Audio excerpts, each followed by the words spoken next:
मानबायबाय थायो मसन नङा ओमफ्राय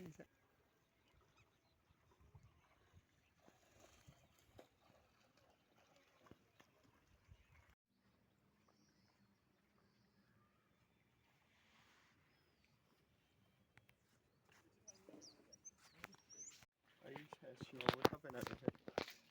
बै ग्रुपाव होना होदो